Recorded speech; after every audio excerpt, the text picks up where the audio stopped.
Let me call you sweetheart. I'm in love with you. Let me hear you whisper that you love me too. Keep the love light glowing in your eyes so true. Let me call you sweetheart. I'm in love with you. Come on, everybody, and join me. Let me call you sweetheart. I'm in love with you. Let me hear you whisper that you love me too. Keep the love light glowing in your eyes so true. Let me call you sweetheart. I'm in love with you.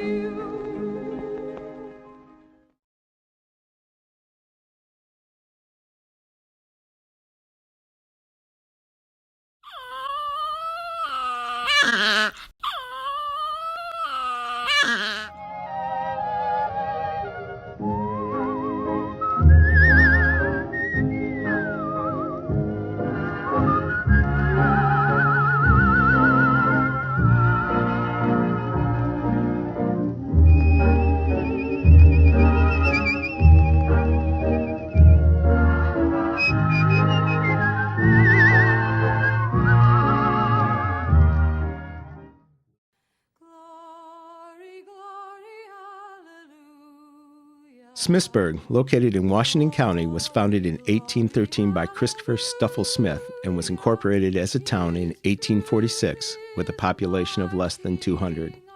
In 2006, the U.S. Census Bureau listed Smithsburg's population as nearing 3,000. Most towns change their physical landscape over time, and while Smithsburg has grown, the layout of the town has remained virtually unchanged. Most of the homes and other buildings located in the square, comprised of Main Street and Water Street, have existed since the late 1800s. Most of the buildings in town were built before World War II.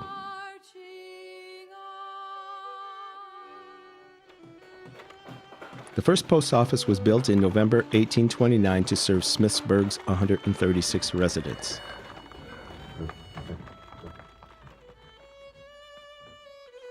Smithsburg has been known for its farming and orchard communities due to its rich soil and wonderful growing climate. Resident Peter Geiser patented his grain separator in 1852, revolutionizing the agricultural industry. By 1888, Smithsburg's fruit was widely popular, with buyers placing orders for tasty mountain peaches.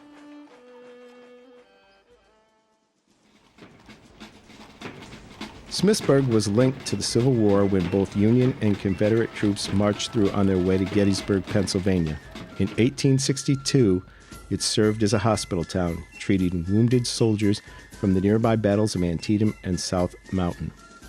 On July 5, 1863, after the Battle of Gettysburg, J.E.B. Stuart's Confederate troops on Nicodemus Hill exchanged fire for over an hour with Hugh Judson Kilpatrick's Union forces camped out on Gardenhauer's Hill. One Confederate shell hit the house of Leonard Bogle and can still be seen today in the wall of the house.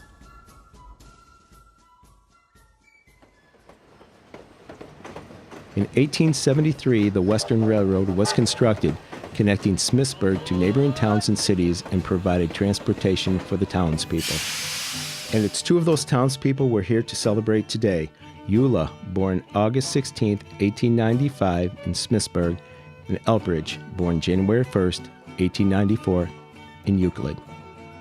Growing up in the late 1800s was much simpler than the times we know today. Right was right and wrong was wrong. You were raised not only by your family members, but also by your close-knit community. People in small rural towns were brought together by their various churches, where social and moral norms of the time were reinforced through Sunday sermons, picnics, and socials.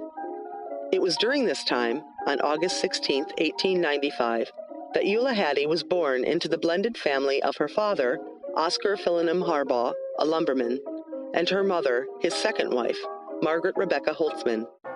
They were married on July 15, 1888, in Smithsburg. Margaret was from the local Smithsburg farming family of Hezekiah and Mary Ann Holtzman. Eula was the third of 5 children, including William Harrison, Lily Blanche and Jenny Ruth, both of whom died in infancy, and Harry Oscar. Oscar and his first wife, Seraphine Pryor, had married on March 25, 1875. They were blessed with their children, Elsie, Elmer, Dorothy S., and Bertha L.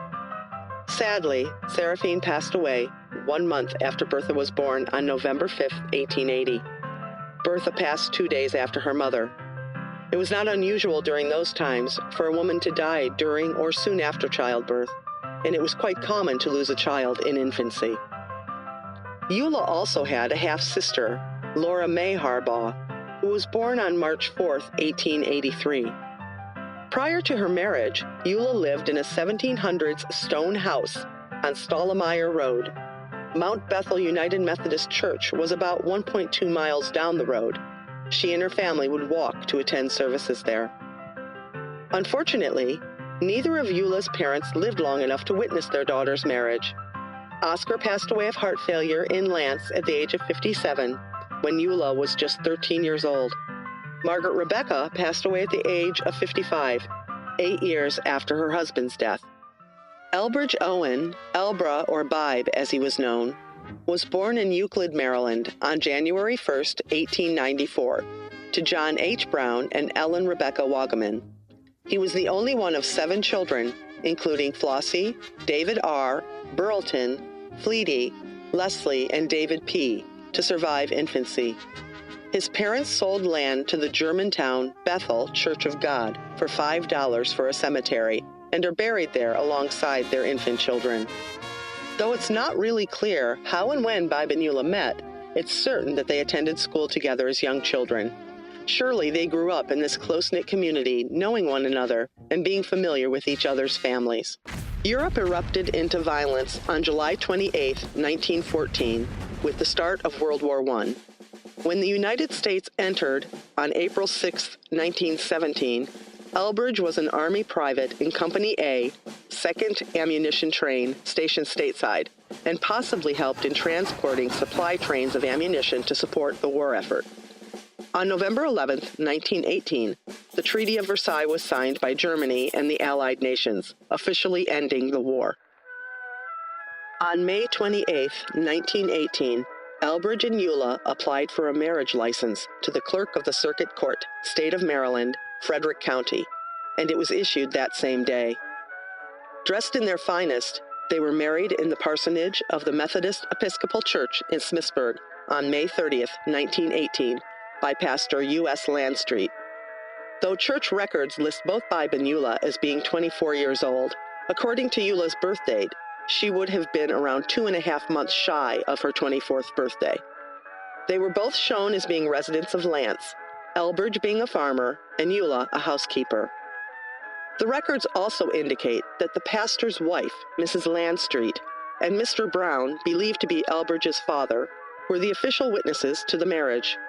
We don't know for sure who else might have attended, but since Elbridge was an only child, it can be assumed that his mother would have been there to celebrate this important occasion. Elbridge's parents, John and Ellen, lived in a home on Raven Rock Road, the second on the right past Buck Lance Road. A low stone wall built by John can still be seen in front of the house today. After the nuptials, Bibe and Eula took up residence next to them on Raven Rock Road, in the third house and another next to it, which has since been torn down.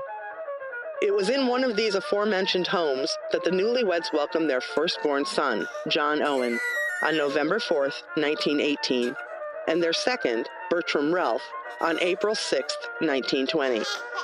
When John Owen was around 3 years old, the young family purchased and moved some 2.3 miles away to what was to be known as the Deerfield Farm in Sibyllesville. They settled into their 86-acre farm next to Owens Creek, and shortly after, Eula gave birth to their third son, Harry William, on August 23, 1921, and then their first daughter, Blanche Rebecca, on May 9, 1923. Farm life was a hard one, with the planting of hay or grain and corn in the spring, and then harvesting it in the late summer or early fall when ripened. Neighbors would join in to help Elbridge and his father, while Eula and the ladies got busy in the kitchen preparing food to feed the hungry workers. The family also raised cows, chickens, and hogs for milk, eggs, and meat. The family's horses were important for transportation as well as working in the fields. Produce, such as potatoes and apples, was grown and then stored in a cave up the hill from the house. Behind the house, water was diverted from a spring and flowed to the back corner wall of the kitchen through a flat-bottomed cement trough, which could be used for cooling purposes. At the extreme back corner, a rectangular room served as a kind of refrigerator. Son John recalls, I remember the rows of gallon crocks filled with milk sitting in the cement trough in our refrigerator. Cream would rise to the top to be skimmed off. When enough had accumulated, it was put in a wooden barrel-shaped churn and hand-cranked, often by Mom until butter was formed. I can still hear the sloshing of the cream and buttermilk, and finally the thumping and splashing of the butter in the churn. We now had milk, buttermilk, and butter in our refrigerator. Often chocolate or vanilla was added to a crock of milk for our evening's drink, usually served at the kitchen table just to the right of the refrigerator door. From this table, we would watch Mom as she worked at the kitchen stove preparing a meal. Frequently, family members sat around the tables playing dominoes or doing jigsaw puzzles, and Mom was generally in the group. The house was heated by two sources. One was a cook stove with wood inserted into the firebox, and the other was a black pot-bellied stove with a paneled isinglass door. There was no electricity or phone, so kerosene was used for lamps. John again remembers.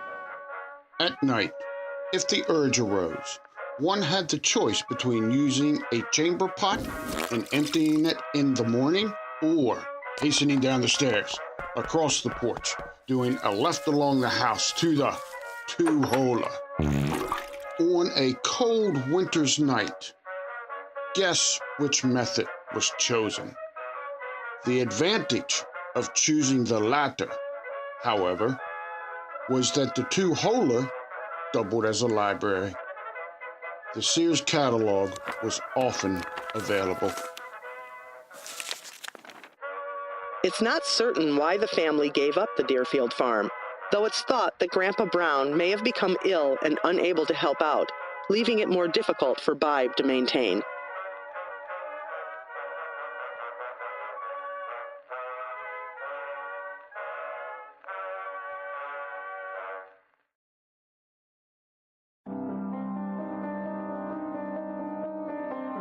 Bibe and Eula moved their young family to Greensburg in 1925, and Grandfather Brown passed away from bronchopneumonia about a year later, on May 6, 1926. Grandmother Brown moved in and lived with the family after his passing.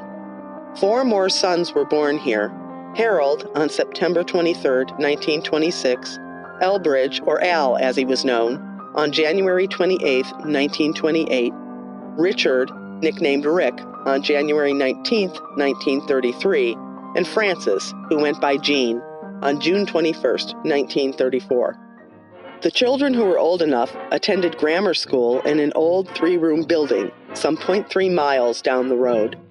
During this time, Eula's days were spent caring for the children, as well as the everyday household duties, such as making butter in a wooden hand-cranked barrel-shaped churn, or preparing large meals for those who came to help on threshing day. Eula often took the children shopping in Waynesboro, where they were frequently treated to huge cones at the ice cream factory. As they got older, the kids were left at home to take care of things. At times, they surprised her with their own version of a meal when she got back from shopping. Tasty or not, she never said otherwise. The children often worked with their mother, preparing meals, cleaning, and helping with the many chores around the house. Sometimes the children would go to the field across the road and cut dandelion greens, which, placed in a bowl with a hot sauce mixed with bacon, produced a tasty warm salad. Bibe had other uses for dandelions.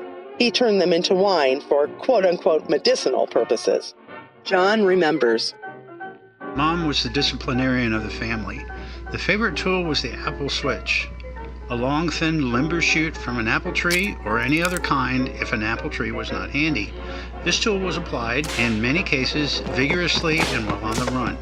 Actually, I don't remember that it hurt all that much since we were wearing clothes. In any case, we got the message. This action is a definite no-no and will not be tolerated.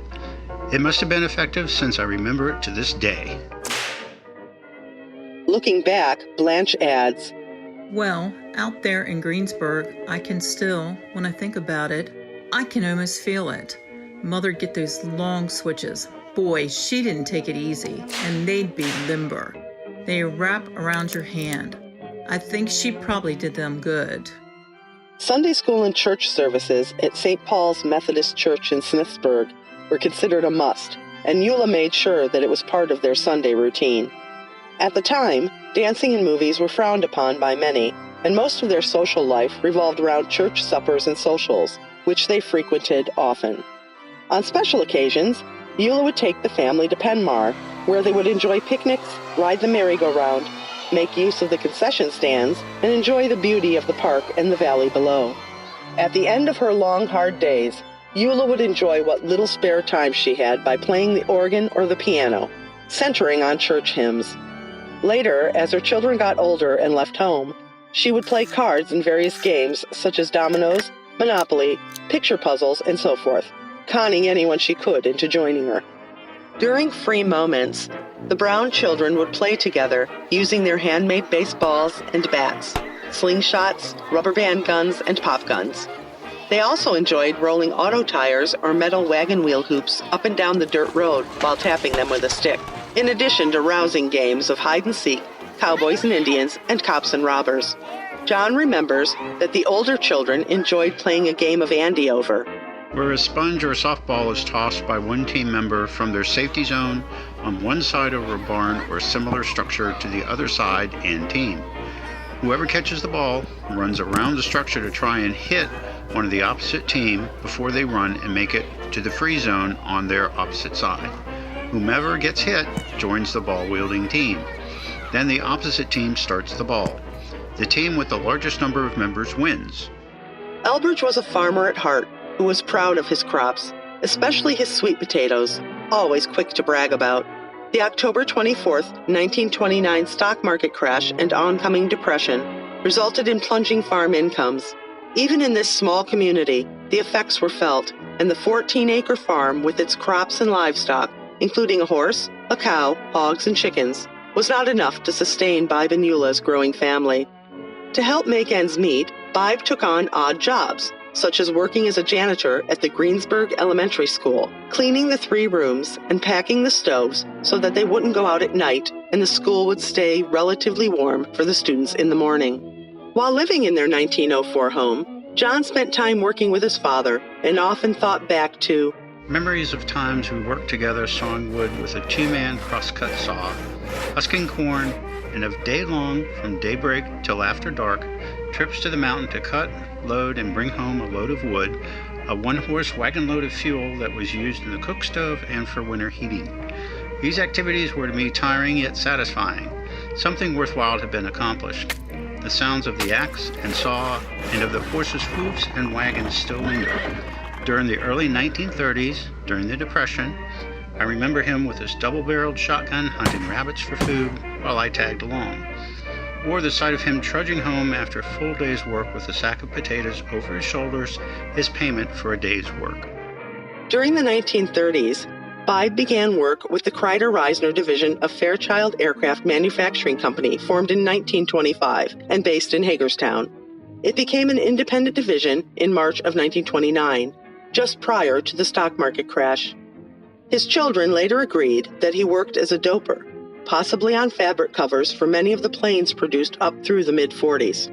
With as many as 10 million jobless men in the United States in 1935, the WPA, or Works Progress Administration, was signed into law by President Franklin D. Roosevelt on April 8, 1935, and provided work relief for those persons on the state relief rolls.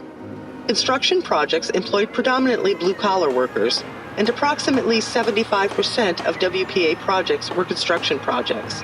In Maryland, that included more than 650,000 miles of highways, roads, and streets, the construction of around 40,000 public buildings, and repairs and improvements of about 85,000 existing buildings, the construction or improvement of thousands of parks, playgrounds, and other recreational facilities, and the collection of thousands of tons of scrap metal and rubber for the salvage campaign. With the threat of war in Europe and the Pacific, numbers of WPA workers were transferred to defense construction projects or defense training programs. From April 8, 1935 to the late summer of 1937, Elbridge worked with the WPA, both while living in Greensburg and during the family's eventual move to Smithsburg. On May 9, 1936, the family was devastated by the tragic death of young Harold. He was the only child to have spent his entire life in Greensburg. Being only 9 when he passed away, little is remembered about the details of his unforeseen death. It is known that he fell off a horse not too long before, but it's not known if this contributed to his passing from an enlarged heart. It was a little over a year later that Grandmother Brown passed away on June 13, 1937, and in that same year, Bibe and Eula sold their Greensburg property for a mere $10. The Depression was indeed a hard time.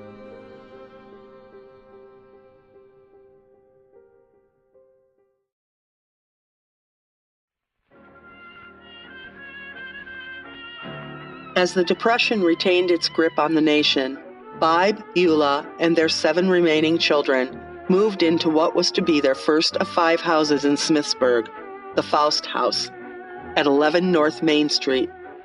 Many years later, when Rick was asked why the family moved so much within the small town, he answered that his parents were probably looking for the cheapest rent. Considering the times, this reasoning makes sense. Elbridge continued working with the Works Progress Administration, the WPA, through the family's first summer in Smithsburg. The children were growing up fast. John, Harry, and Bert attended Smithsburg High School, with John graduating in 1937. Some of the family recalled that Gin, the family horse, was sold to buy John's graduation suit. Blanche took on the expected young lady's role of the times, going to school along with helping Mom with the household chores. Al was in elementary school, while Rick and Jean were still at home with their mother. In December of 1937, John volunteered for a 6-month stay in the Civilian Conservation Corps, the CCC, which was signed into law on March 31, 1933, by Franklin Roosevelt. His 3 duties in the camp at Snow Hill were clearing underbrush from the forests near camp, working as an infirmary orderly, and taking courses. His salary was $30 a month, of which $25 was mandated to help out his family. On March 25, 1938, the family was completed with the birth of Bibe and Eula's last child, a second daughter named Geraldine. Eula was already 43 years old, with her eldest children entering adulthood, so it must have been a surprise blessing. It's said that Jerry, as she was called, was born during the move from the Faust House to the family's second home at 44 West Water Street, known as the Miller House. Her sister Blanche claimed that the bed had to be moved so that their mom could give birth in the new home. The move made it possible for Elbridge to indulge his farming knowledge by planting and working in the large garden at the back of the lot. While at the Miller House, carnivals were held annually during the summer months and perhaps for occasions such as the 4th of July. One could see the lights of the Ferris wheel through the trees from the front windows. The carnivals were later moved to the area behind the fire station. During some of John's later visits back home, he remembered boxing bouts and bands playing at the carnivals behind the fire station. The older kids were now becoming more independent and starting to make their way in the world. At the age of 17 or 18, Bert served a 2-year stint in the Army at Walter Reed Hospital and was discharged in 1939. After the Army, Bert became a very skilled machinist, an occupation which he followed all his life. After the CCC, John took on several temporary jobs until 6 months later when the president of Columbia College visited the family and, despite their meager finances, struck a deal allowing John to attend his school of business. Often, people were willing to lend a hand to help one another. John attended the school for most of 1939 and studied television during his off hours. The family must have moved to their third home in Smithsburg, 24 North Main Street, the By the Fire Hall house, sometime around 1939 to 1940. Today, the house is gone, but it was located to the left of the fire station, which is now a parking lot. Elbridge was happy to cultivate the truck patch located to the left of the house, which ran to the alley at the rear of the property. As the older children matured, romantic relationships developed and the family quickly grew. Harry married Frances Trite on July 28, 1940, in the parsonage of the Methodist Church. Soon after, Blanche and her future husband Wilbur met in Leitersburg, and after a 2 to 3 month courtship, they married on October 11, 1940. Bert romanced Betty Swope, and they soon married in Smithsburg on May 3, 1941. Around that same time, John enrolled in a 12 to 18-month correspondence course given by the American Television Labs while working full-time at the Hagerstown Shoe and Legging. Then, in July of 1941, he ventured to Chicago for a month-long seminar given by American Television.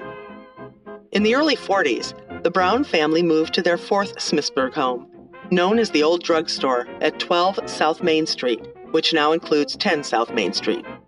On September 1, 1939, World War II was declared on Germany, when Axis forces invaded Poland and Britain and France marched ahead, fulfilling their military alliance obligation. The United States didn't enter the war until after the Japanese bombed the American fleet in Pearl Harbor, Hawaii, on December 7, 1941. With the institution of the Selective Service and Training Act, a peacetime draft had gone into effect on September 16, 1940, when all males from ages 18 to 65 were registered. In 1942, Bibe registered in Smithsburg and was given his registration number, 801-702-8521. Military inductees were chosen from these draft lists. During World War II, the Brown family was well represented. At age 21, and having been married almost 2.5 years, Harry entered the Marines on December 22, 1943, leaving behind his 1-year-old daughter, Betty Lou. He was sent overseas in June of 1944 as a member of the PFC 24 Marine Division, which eventually landed and joined the battle on Iwo Jima, Japan. Son-in-law Wilbur was just shy of 23 years when he and Blanche celebrated their 3rd wedding anniversary with their 2-year-old son, Harold, and joined the Navy in January of 1944. During his tour of duty, Navy Seaman First Class Wilbur Bloom was stationed at Fort Pierce, Florida, and was also involved in mustard gas testing in Virginia. He sailed on a World War II LST ship, which was built to support amphibious operations carrying tanks, vehicles, cargo, and landing troops directly on shore. John entered the 8th Army Signal Corps and was stationed in England during 1944. As a sergeant, he would later hear about his brother Harry while stationed in Germany. Earlier, Al had wanted to join the Merchant Marines but was underage. He eventually joined the Navy and was part of Company 3218. He was sent to the U.S. Naval Training Center in Bainbridge, Maryland. Rick recalls being home in 1945 at the South Main House when the heartbreaking news was received.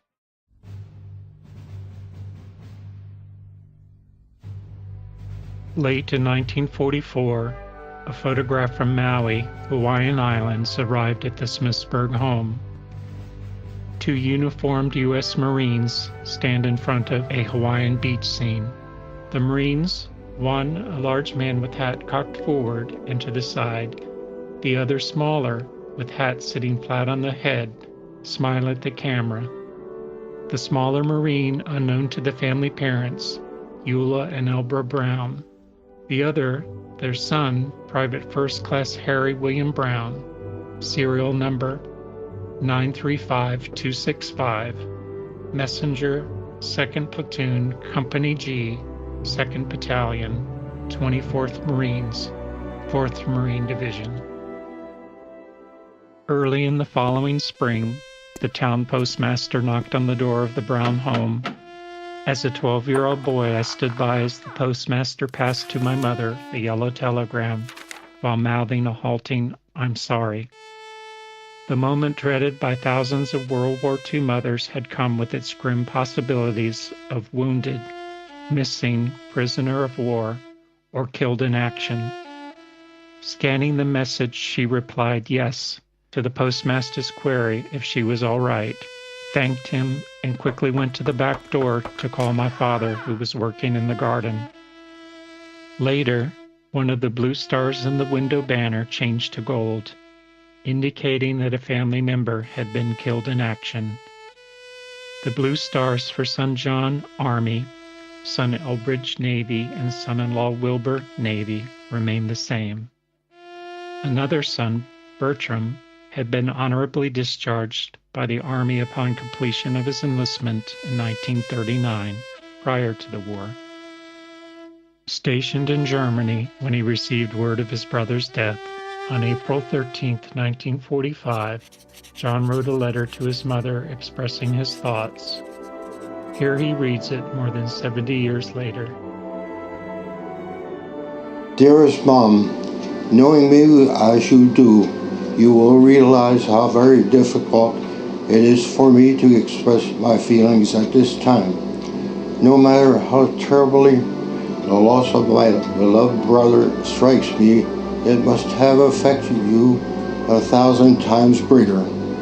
I would have given anything to be at your side to comfort you and my feeble way when the news of this tragic loss reached you. So be sure, Mom, that my heart is with you in this sad hour. It's hard to express what's in my heart today, but this one thing I do know. You, along with thousands of other mothers, have made the supreme sacrifice for the safety of America and the happiness and peace of the world. Your name has gone on an honor roll which the rest of us can only stand by and envy. It is truly millions of you who are making the world ring with your magic name, America, the symbol of a free and decent world. Your tools as sons who so proudly guide us into manhood. Thus, though your grief is terrible, I know that you are proud of Harry, even as I am. With all my love, John. World War II ended on May 8, 1945, when the Allies accepted Germany's surrender, as well as the unconditional surrender of the Axis powers. The fifth and last of the Smithsburg homes was at 14 East Water Street. Known as the By the Library House, it once contained a butcher's shop. The original structure has since been torn down and replaced due to fire damage. Harry's body was returned to this home from Iwo Jima, accompanied by a Marine Guard. His funeral service was conducted at the house, followed by a military burial at the Smithsburg Cemetery. The late 40s found John teaching at American television in Chicago, while Al attended classes there. They shared housing along with a friend, Russ Prindle. While in the Windy City on May 8, 1948, Al and his future bride, Margaret Fritz, met on a blind date and were married on August 28, 1948. Soon after, on May 22, 1949, John danced his way into the life of Luby Frnisevich after they met at the Trianon Ballroom and were married in Chicago on December 17, 1949. The younger of the Brown kids were becoming young adults as they set their course for the future. Rick married Josephine Dietrich. Geraldine married Raymond Skadden in April 1955. Rick served in the Air Force from January 15, 1952 until December 9, 1955. And while stationed at RAF Sturgate, England, he met and married his second wife, Muriel Wilmot, on July 23, 1955. Jean married Velma Ellison in Annapolis on July 2, 1959. It seems that Elbridge was working fairly regularly at Fairchild Aircraft during the periods of 1945 through 1951, and again from 1955 through 1959, before retiring from the company after 25 years. In retirement, it is sure that Bibe spent much of his leisure time out in his garden, as well as reading to his grandchildren on the house steps. It was on Sunday morning, June 18, 1961, that Bibe passed away of heart failure in Washington County Hospital, Hagerstown, Maryland. His funeral was held the following Tuesday at the Minnick Funeral Home in Smithsburg, Maryland. The Reverend James G. Bissell, along with Elber's nephew, Reverend Paul Harbaugh, officiated. He was buried at the Smithsburg Cemetery. Though Bibe was not around to witness Geraldine's marriage to David Peck at St. Paul's in Smithsburg on March 31, 1962, he did meet and get to know Dave before his passing. Eula continued living in their home until she fell and broke a hip and eventually moved to Wheaton, Maryland, joining her daughter Geraldine, Dave, and family. Eula would often take trips, visiting her children and extended family members, where she would enjoy card games and fishing, one of her favorite hobbies. It was during one of these times when she experienced a massive stroke and passed away at General Hospital of Virginia Beach, Virginia, on July 9, 1981. The family has continued to grow and change. A couple of years after his mother's death, on October 8, 1983, Jean married his second wife, Betsy Alstrom, in the Methodist Church in Smithsburg. After the passing of his beloved first wife, Luby, on July 7, 1990, John married Helen Ouderkirk at the St. Peter's Episcopal Church in Tecumseh, Michigan, on March 16, 1996. Several years later, after over 50 happy years of marriage, Blanche passed away on April 12, 1996, and Wilbur married Ruth Williams on March 12, 2001. Though all of Bibe and Eula's children, with the exception of Geraldine, have now passed, we are still able to look back through the haze of time to remember and appreciate the life that Bibe and Eula shared together. We are thankful for this collection of family memories, which was made possible through the writings of brothers John and Rick.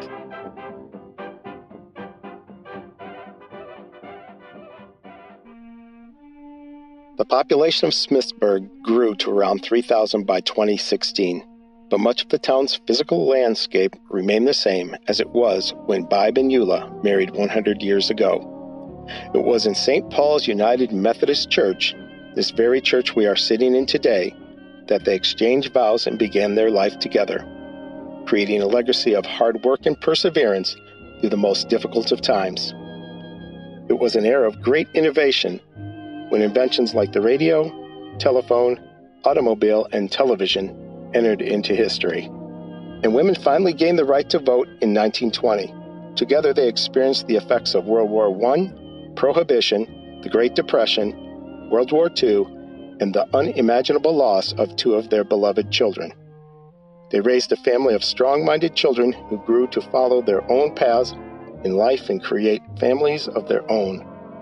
Today, the legacy of Bibe and Eula lives on through the lives of 19 grandchildren, 32 great-grandchildren, and 29 great-great-grandchildren. On this day, we honor the life and times of Bibe and Eula.